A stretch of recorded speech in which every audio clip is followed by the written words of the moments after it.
Madam President. I thank the representative of Bahrain for her statement, and I now give the floor to the representative of the Kingdom of the Netherlands. Thank you, Madam President. The Kingdom of the Netherlands aligns itself with the EU and welcomes the agreement on the first phase of the comprehensive plan of President Trump to end the conflict in Gaza. We thank the US, Qatar, Egypt, and Turkey for their mediation in this regard. This plan should be a turning point for peace and stability in the Middle East. 2 years of unimaginable suffering for the Palestinians in Gaza, as well as the hostages and their families, can come to an end. This is a hopeful beginning. The Kingdom of the Netherlands calls on all parties to fully implement the deal. The deceased hostages have to be returned by Hamas, and humanitarian aid must flow into Gaza. Hamas must disarm, and we condemn any action that endangers the implementation of this deal. Demilitarization and dismantling of Hamas, as well as reconstruction of Gaza, are crucial.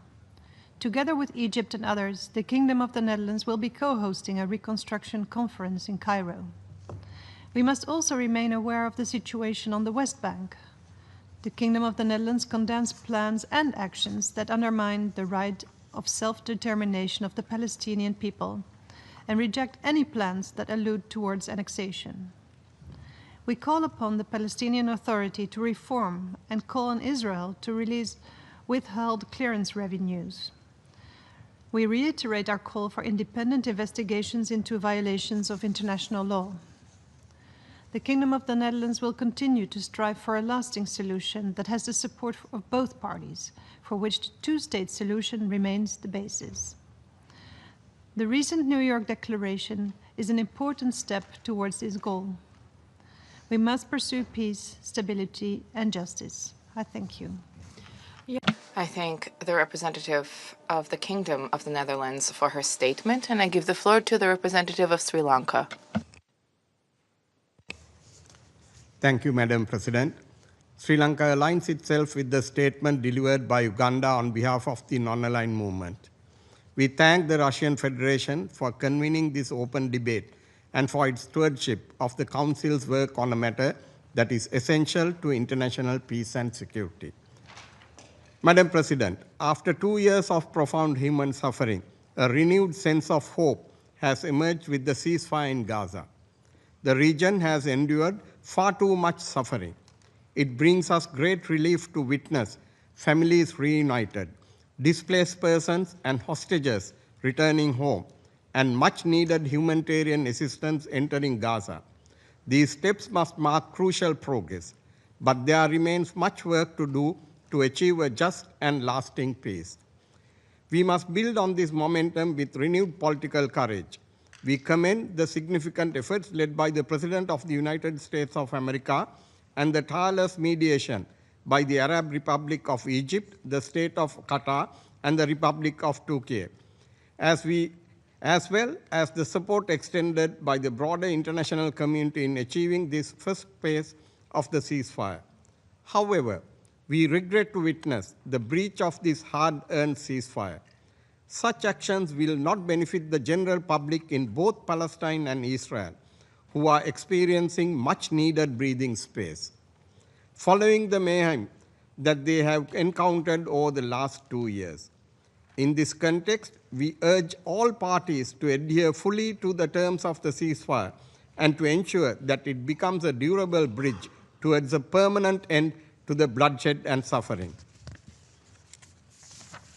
Madam President, tens of thousands of civilians, most of them innocent women and children, have lost their lives.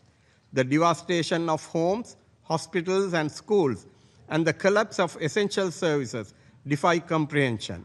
The images of such human and infrastructural destruction will remain seared into our collective conscience for generations to come.